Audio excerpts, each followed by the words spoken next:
síndrome nefrítico más allá de la proteinuria. Entonces, quienes les vamos a hablar hoy, mi persona Luis Miguel Flores Castaño y Laura con Camila Tovar Trujillo, ambos estamos en 10º semestre. Declaramos pues que no tenemos ningún conflicto de interés con esta charla y bueno, el contenido que vamos a abordar va a ser una parte de definición, epidemiología, fisiopatología, etiología de cada una de estas entidades, diagnóstico, tratamiento, cuidados posteriores, que hay de nuevo con esto, un caso clínico de integración y las conclusiones pues, de la charla como tal. Entonces arranquemos con el síndrome nefrítico. Entonces, en el síndrome nefrítico tenemos una tríada clásica de síntomas Nefrótico, nefrótico. nefróticos. Bueno, el síndrome nefrótico que tiene una tríada clásica que nos va a llevar pues como al diagnóstico ese, que es la proteinuria mayor de 3,5 gramos decilitros en 24 horas, una hipolvominemia menor de 3,5 gramos decilitro, que en algunos sexos o en alguna bibliografía lo mencionan menor de 2,5, pero en la gran mayoría lo mencionan de 3,5 y nos vamos a quedar con ese valor. Y el edema, principalmente un edema facial periorbitario.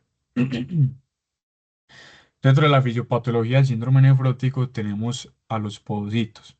Los podocitos son la parte pues como fundamental del síndrome nefrótico y pues estos tienen unas prolongaciones o unas elongaciones que se llaman los pedicelos. Estos pedicelos van a formar algo que llamamos la hendidura diafragmática, que eso nos va a ayudar a la filtración y a la no filtración de proteínas. Entonces, la estructura funcional del pósito y el pedicelo aún se desconoce mucho esta. Lo que sí se sabe es que tiene unas proteínas, por ejemplo, la nefrina, la podocina, la fosfolipasa 2, que lo que hacen es garantizar el buen funcionamiento de estos pedicelos y que cumplan su función en el filtrado. Entonces lo que pasa en el síndrome nefrótico es que va a haber una alteración pues, de esos pedicelos y son de tres tipos. Un deterioro de la hendidura, que la hendidura diafragmática es como la conformación entre dos pedicelos, que es por donde se da el filtrado o no de proteínas.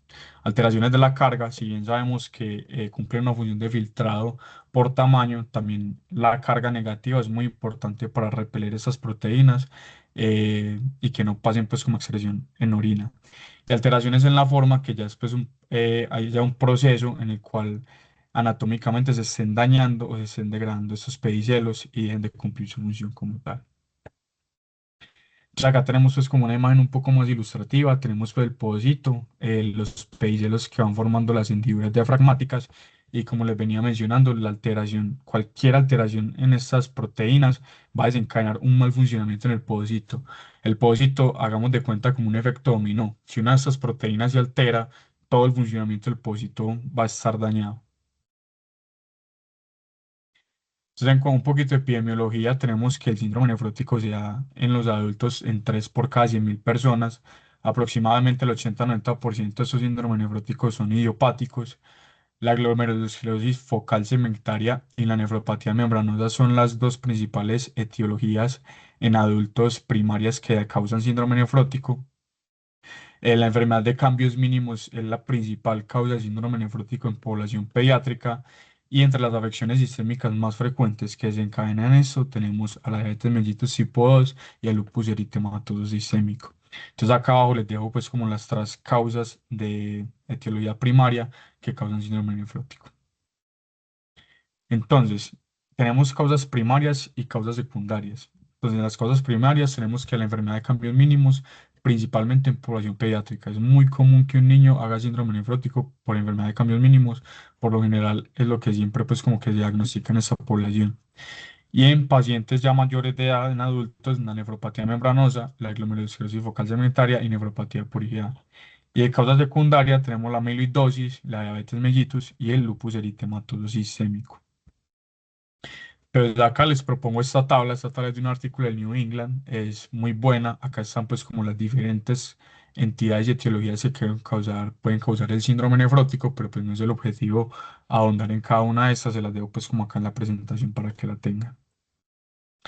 Entonces, criterios diagnósticos, si bien hay que tener una clínica muy clara, hay que hacer una muy buena evaluación del paciente, una muy buena anamnesis, revisión de antecedentes.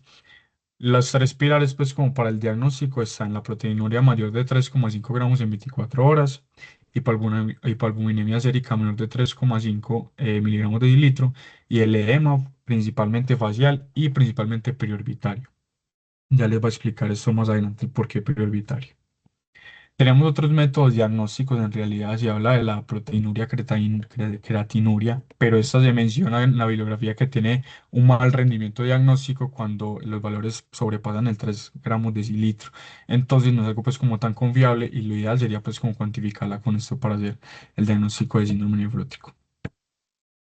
Entonces acá le propongo este abordaje diagnóstico. Hay algo muy importante en este grupo de pacientes, es que la gran mayoría o anteriormente, pues muchos terminaban en biopsia renal y la idea es pues como que no llegar hasta ese punto para hacer el diagnóstico, sino que con la clínica y con otros exámenes poder determinar la etiología para hacer el tratamiento pues como adecuado.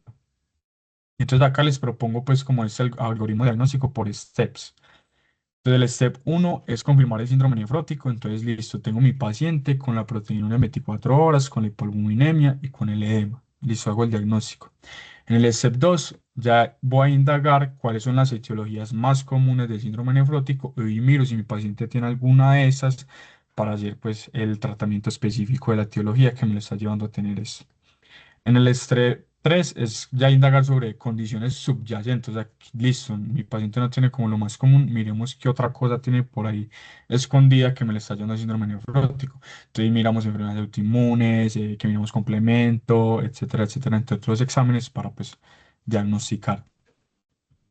En el estrés 4 ya es como mirar exámenes más especializados, como listo, entonces mi paciente no tiene ni eso ni eso, vamos a hacer, por ejemplo, un Doppler de arterias renales, entre otros exámenes más especializados para hacer el diagnóstico.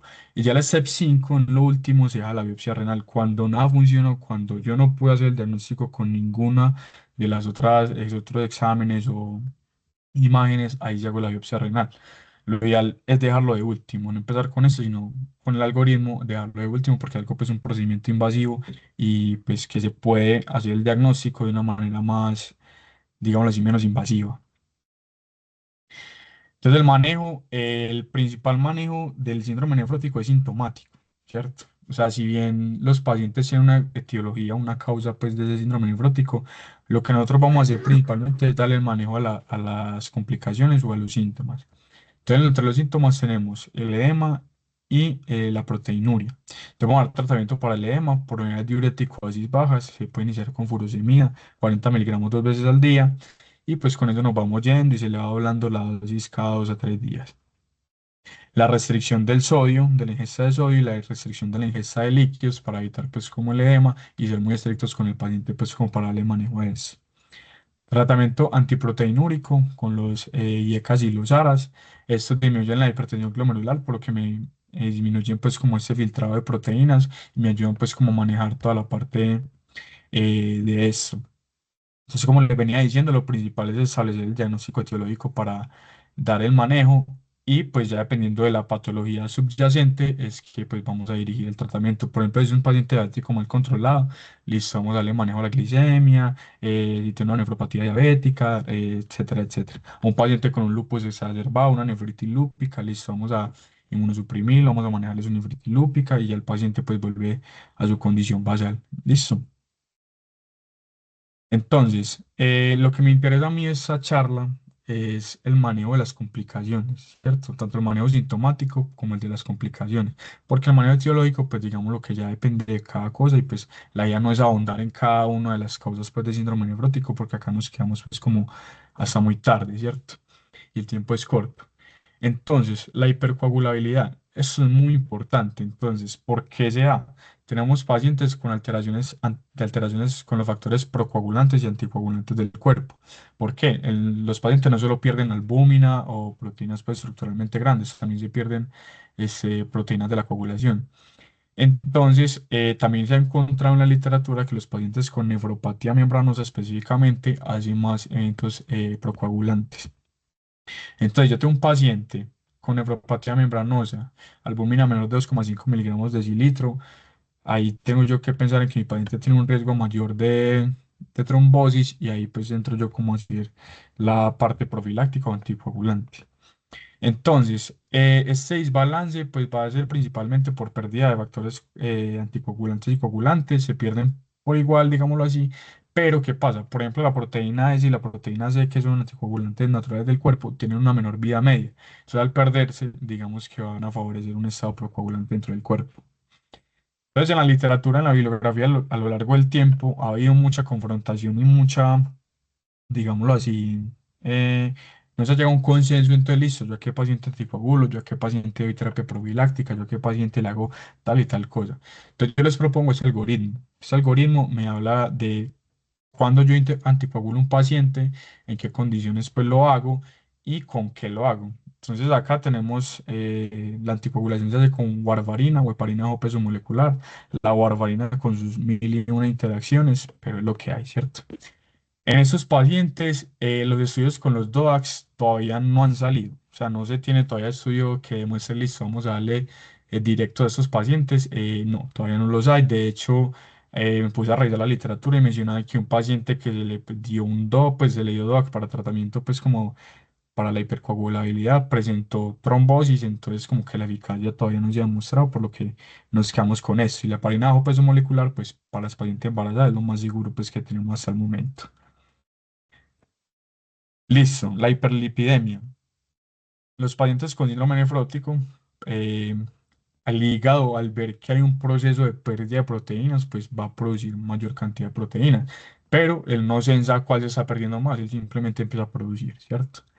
Entonces, los pacientes tienen un aumento de LDL, VDL, apolipoproteínas, entre otras cosas. Entonces, hacen eventos hiperlipemiantes transitorios por lo general. ¿A expensas de qué? De los triglicéridos y colesterol, por lo general, lo que se le eleva en estos pacientes. Entonces, ¿qué hacer en estos casos? Por lo general, cuando le damos el manejo etiológico, le damos manejo pues, a la causa subyacente del síndrome nefrótico, estos pacientes mejoran. Pero en caso dado de que el paciente persista en el tiempo con niveles altos de triglicéridos, colesterol, se puede pues, indicar un manejo con estatinas, fibratos, entre otros. La última complicación que es no tan frecuente, pero hay que mencionarla, es las infecciones. Los pacientes también pierden inmunoglobulinas por orina. Entonces se ha mencionado en la literatura que estos tienen un mayor riesgo de presentar infecciones principalmente por encapsulados. Entonces tengan cuidado si en algún momento se enfrentan a un paciente con un síndrome nefrótico. Aislarlo, tener pues como las precauciones adecuadas para no favorecer un proceso infeccioso en estos. En las guías y en consensos internacionales todavía no se ha definido y no se ha demostrado evidencia de que un tratamiento profiláctico sea beneficioso en este grupo de pacientes. Entonces, en estos casos es simplemente una acción preventiva, prevenir, estar pues como muy en la jugada con estos pacientes, de que en realidad se den como todas estas partes de prevención para evitar pues como que haya un proceso infeccioso y que se nos complique más aún el paciente del síndrome nefrótico. Eso es como lo que tenía yo presupuestado para esta parte. Listo. Ahora pues como pasando a la otra cara de la moneda, ¿cierto? Que va a ser pues el síndrome nefrítico. Eh, Lucho, puedes seguir, por favor.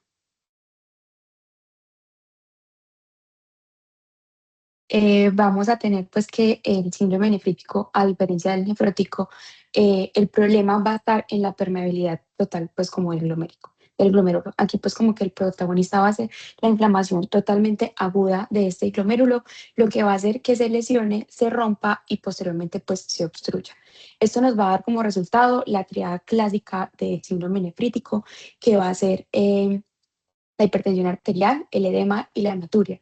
A pesar de que la triada la han descrito en todas las literaturas, en los estudios se ha demostrado pues que esta triada se encuentra aproximadamente en un 40-50% de los pacientes, así que no esperen ver el paciente superflorido. Si les llegó la triada, genial, magnífico, pero si no, no significa que descarten el diagnóstico de un síndrome nefrítico, ya que pues no todos los pacientes cursan con esta triada. ¿Puedes seguir, por favor, Lucho? Hablando un poco pues como de epidemiología, tenemos que a nivel mundial la causa primaria más común es la nefropatía por IgA. Sin embargo, hablando pues de nuestro panorama nacional e incluso más local en Medellín, tenemos que los hospitales de referencia nos han mostrado una carga altísima de causas pues secundarias, principalmente la nefritis lúpica. Incluso el 50% de los pacientes con lupus van a desarrollar un compromiso renal en algún momento pues de su patología. Entonces tenemos unas estadísticas de que 1 de cada 7 pacientes en diálisis en Medellín pues están ahí por una glomerulonefritis mal controlada o detectada tarde. Entonces es muy importante porque en estos pacientes literalmente el tiempo es riñón, igual que el tiempo es cerebro. Entonces, continúa Lucho, porfa.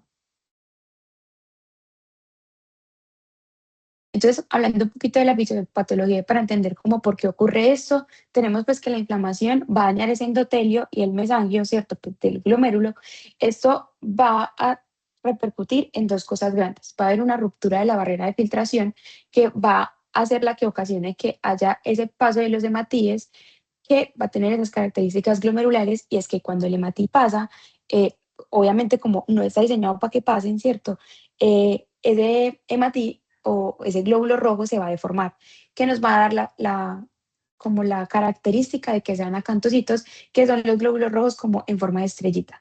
Entonces va a ser el síntoma cardinal, la hematuria, pues de origen glomerular, ¿cierto?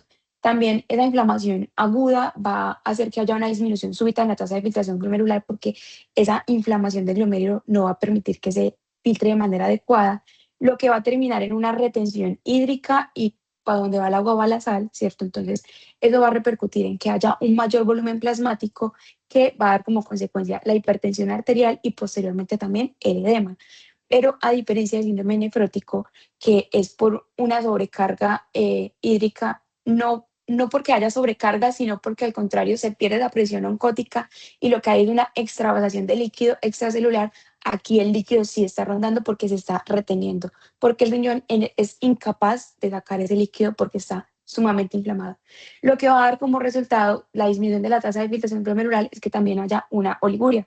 Entonces se vuelve como un círculo vicioso en el que el riñón cada vez está más colapsado y el paciente también está más maluqueado.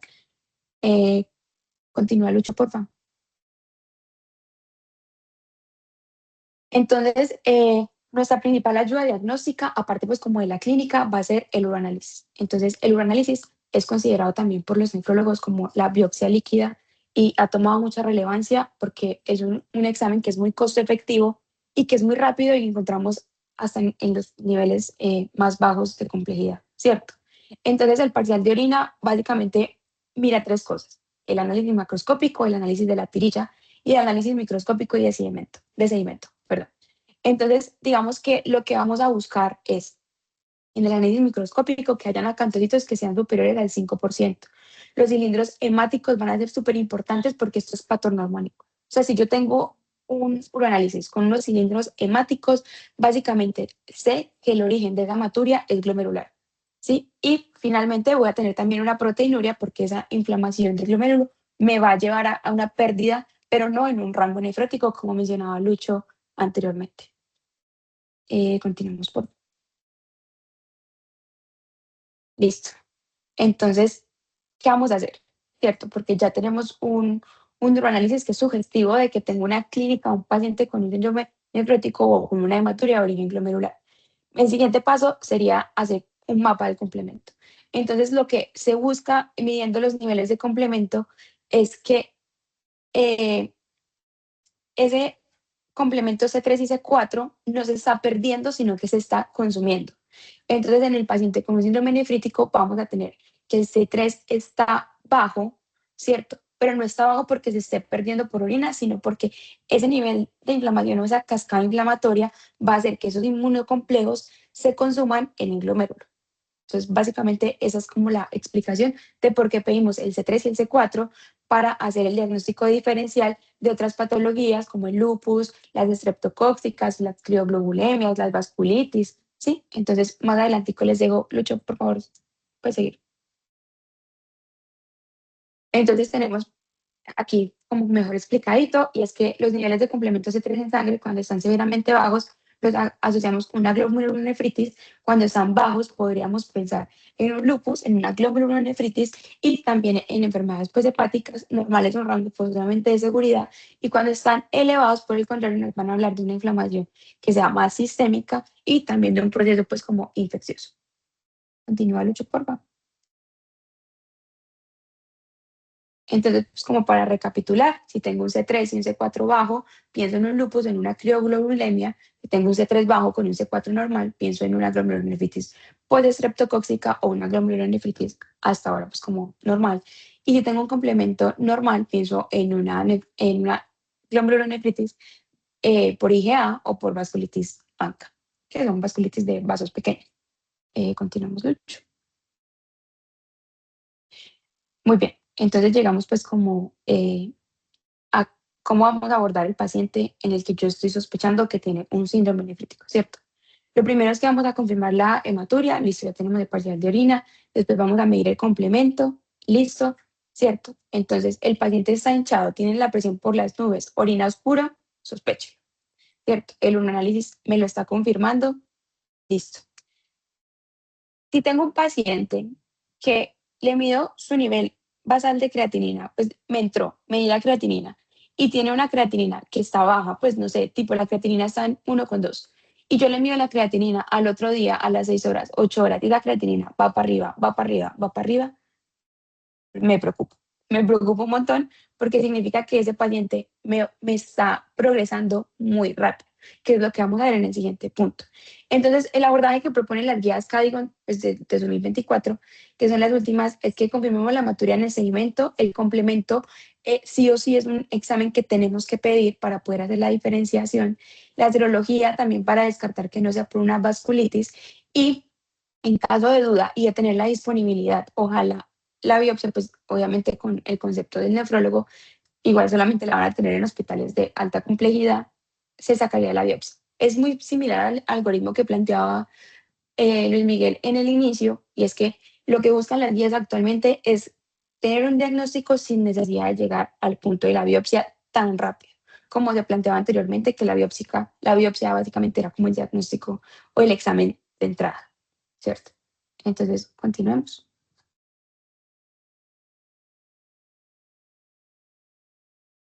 Aquí vamos a llegar a un punto muy, muy importante de la charla y puede que ustedes no se lleven nada, pero que esto sí lo sepan, porque esto salva riñones.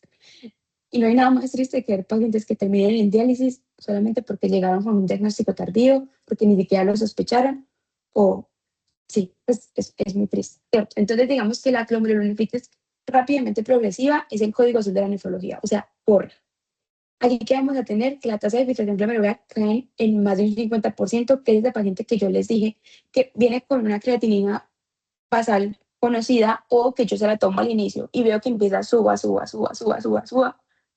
borra, ¿cierto? Sí, histológicamente, estoy hablando pues en el tema de la biopsia, encuentro que en el espacio de Bowman las células inflamatorias están llenas de semilunas que se llaman creacenses, ¿cierto? Eso lo que va a hacer es que esas células inflamatorias como que asfixian literalmente ese glomérulo. Entonces es como está inflamado, está lleno de células, el glomérulo empieza a morir literalmente. Entonces, esto es muy importante porque si no se tratan en la ventana de oportunidad, que sean que las primeras 48 a 72 horas, en cuanto yo lo veo y digo, este paciente va para allá, ¿cierto? El daño se vuelve finalmente una fibrosis irreversible. Y esta fibrosis irreversible se va a traducir en que el 90% de los pacientes no tratados van a terminar en una diálisis definitiva. O sea, básicamente se van a perder todas esas nefronas y no hay nada que hacer ya. Así que básicamente es una emergencia nefrológica que usted no puede dejar pasar por nada del mundo. Siguiente, porfa.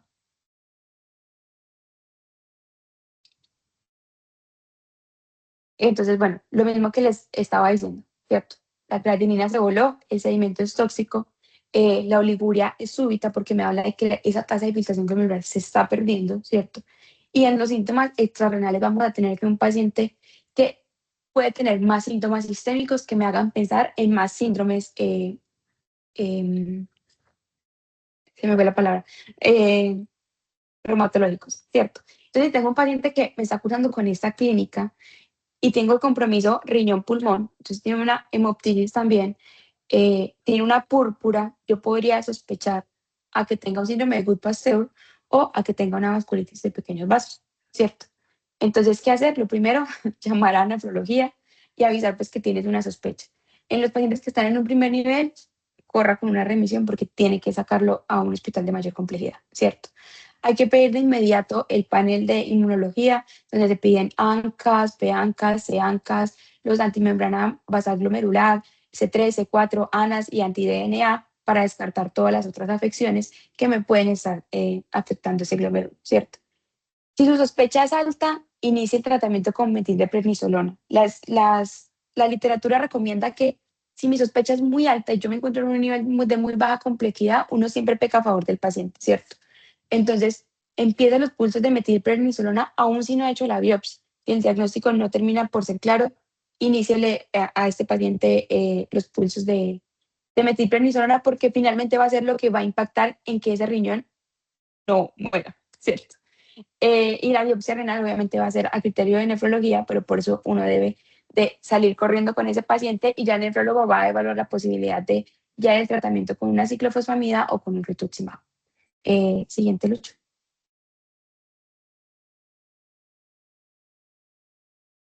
Y ya en cuanto al manejo farmacológico, vamos a tener que, vamos a hacer un manejo inicial como de daños, ¿cierto? Entonces, es como apagar el incendio, vamos a calmar un poquito toda esa inflamación, todos esos síntomas que tiene mi paciente. Entonces, lo primero que vamos a hacer es controlar la volemia con diuréticos de ASA, que son la furosemida, es como el estándar con una dosis inicial de 20 a 40 miligramos intravenosos. Eso no cambia pues como con respecto a lo que Lucho les estaba diciendo, con una meta de un balance hídrico negativo para darle solución a ese edema y a esa sobrecarga. También se va a hacer la restricción de sodio, va a ser sumamente importante porque esos pacientes deben de consumir menos de 2 gramos de sal al día, ¿cierto? Lo segundo va a ser el control de la presión arterial, que la vamos a hacer inicialmente con calcio antagonista, o sea, con amilodipino o nifedipino.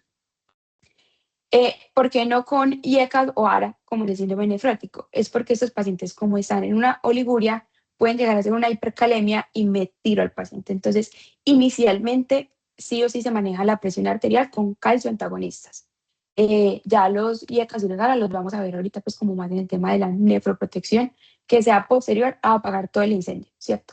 Esos pacientes también pueden cursar con emergencia hipertensiva y si llegaron con una emergencia hipertensiva, obviamente se hace el manejo de la emergencia hipertensiva, donde manejo la presión arterial y aparte de eso también pongo vasodilatadores como la granadina o el nitrofusiato, dependiendo pues del caso del paciente, ¿cierto? En cuanto a la terapia antiinflamatoria, si sospechamos pues que la causa es inmunológica o una rápidamente progresiva, vamos a empezar cursos de metilprednisolona con 500 miligramos a 1 gramo intravenosos cada 24 horas por 3 días. En esto las guías cambian porque anteriormente los pulsos se mantenían durante más tiempo, pero esto hacía que los pacientes tuvieran unas tasas de infecciones más altas. Entonces lo que buscan actualmente es que no sea como esteroides pulsados para todo el mundo, sino listo, vamos a apagar el incendio 3 días y empezamos otra vez a bajar la dosis, ¿cierto? Eh, Eso pues con una evidencia 1A de un estudio que se llama Pre Prexivas Trial, que demostró pues, que las dosis altas inicialmente obviamente van a impactar mucho en salvaguardar la vida pues, de ese riñón. Eh, Siguiente, Luz. Entonces ya pues como en ánimo de comparar y como que hagamos un stop de qué es un síndrome nefrítico y qué es un síndrome nefrótico, vamos a empezar porque el síndrome nefrítico, que es el inflamatorio, ¿cierto? Del que les acabo de hablar, la proteinuria va a ser leve, o sea, esa no va a ser la característica principal.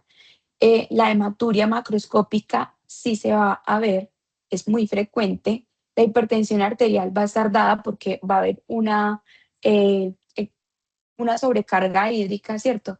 Puede haber piuria estéril por esa misma inflamación del glomérulo y va a haber una azoemia debido pues, a la acumulación de toxinas y a que ese tejido pues está fibrosando y obviamente la tasa de glicerina glomerular está cayendo. Y eso se caracteriza por una hipervolemia, como les mencioné anteriormente. Mientras que en el caso totalmente opuesto tenemos el síndrome nefrótico, ¿cierto? Que habla de proteínas. Va a haber una proteinuria masiva que va a ser mayor a 3.5 gramos en 24 horas y va a estar marcada por una hiperbuminemia. La hematuria microscópica es muy poco frecuente, pero también puede estar presente, lo que nos puede a veces como confundir, pero no se confundan con nada, porque mientras el síndrome nefrítico nunca va a tener una proteinura en un rango nefrótico.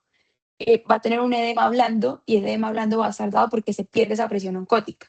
Entonces, ahí al contrario, el edema está dado porque hay una extravasación de los vasos, porque como sabemos, la presión oncótica es la que nos mantiene el líquido, pues la sangre, donde tiene que estar, en los vasos.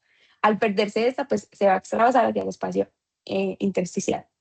Va a haber una alteración de los factores de coagulación, como les mencionaba Lucho, y aparte va a estar la hiperlipemia y la lipiduria, por disminución pues, de la síntesis de proteínas hepáticas. Y aquí, al contrario, que al nefrítico va a haber una hipovolemia en caso de la hipoalbuminemia grave.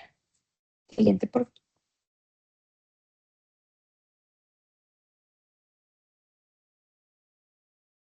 Listo. Y ya como pues como para terminar antes del caso, vamos a hablar de la nefroprotección, que pues es como que hay de nuevo, ¿cierto?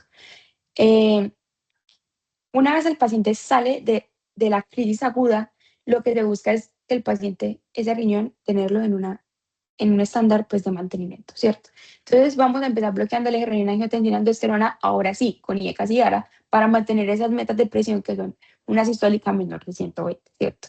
Estos van a ser la piedra angular del tratamiento, porque como Lucho les mencionaba, hay muchos estudios que ya lo han demostrado su efectividad para la nefroprotección. Eh, Vamos a tener también muy importante los inhibidores de ISGLT2, la dapaglifosina o la empaglifosina en todo paciente con proteinuria residual mayor a 0,5 gramos de cilitro días.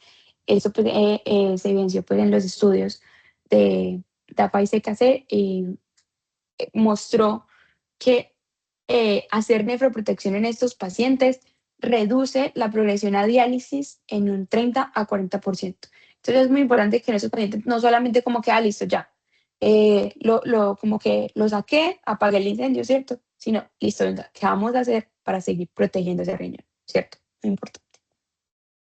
Continuamos.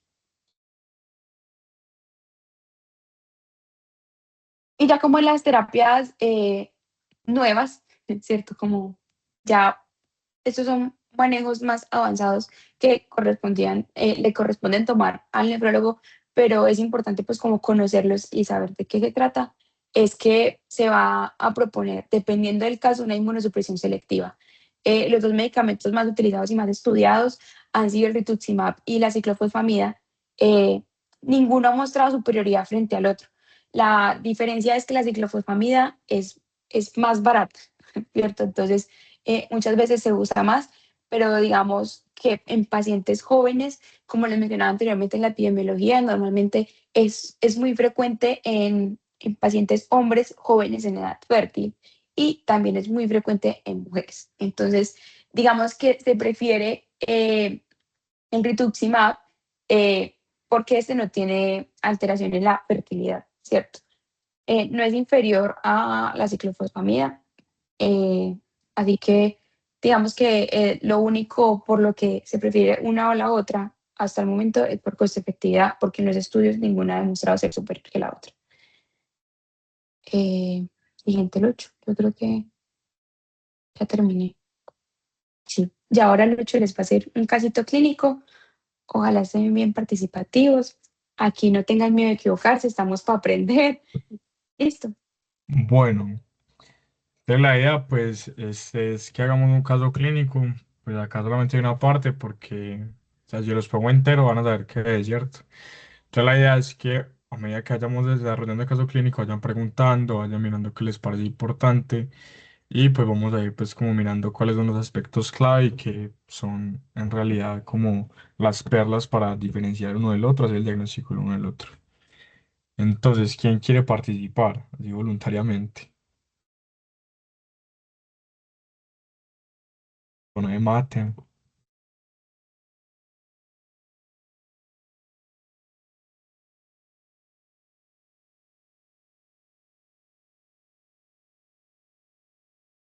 Muchachos, no nos vamos a corchar.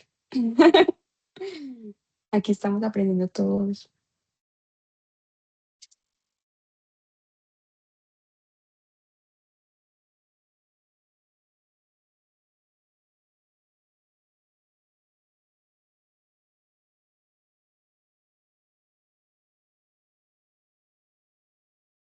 Santiago Campo, ¿estás ahí?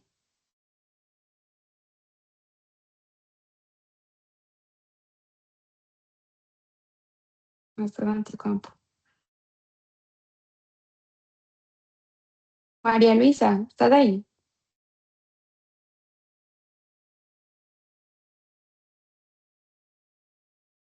Bueno, pues no hay nadie. Juan Esteban Orozco, ¿estás por ahí?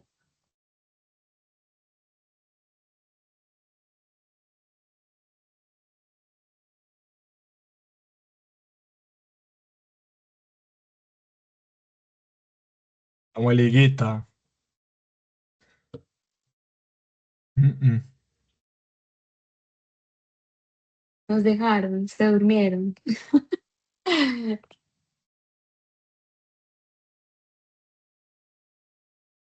Ahora se empiezan a desconectar todos. Eh, no, es que yo creo que mejor debemos entrar así. Pues si algo el caso clínico después, mejor.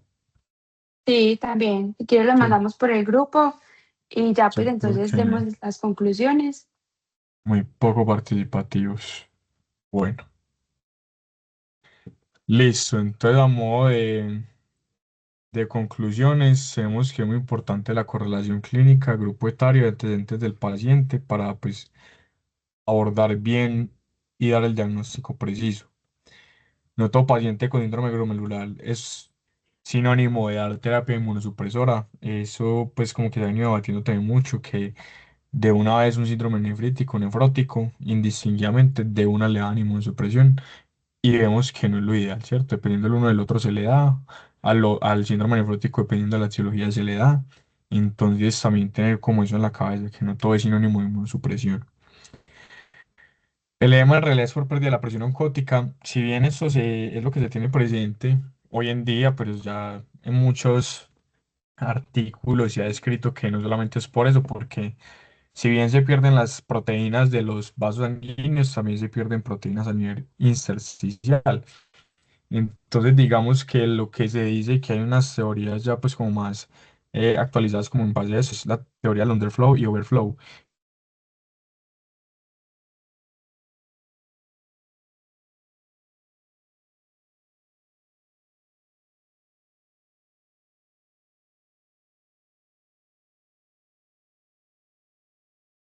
Yo estaba hablando, pero no te no, yo no te estoy escuchando. Ahora sí, Y ahora sí. lo escucho. ¿Dónde me quedé? ¿Dónde se me cortó? Em, no sé, no me Bueno, listo. acuerdo. El tiempo son nefronas ante la duda remitir al paciente y nunca olvidar la nefroprotección después de apagar el incendio en el caso del síndrome nefrítico. Y ya eso es todo. Muchísimas gracias. ¿Alguno tiene alguna duda, sugerencia o algo más?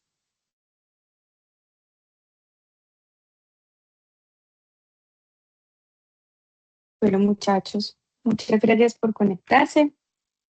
Cualquier cosita nos estamos escribiendo por el grupo. Si tienen alguna duda, nos pueden escribir a Lucho o a mí sin ningún problema.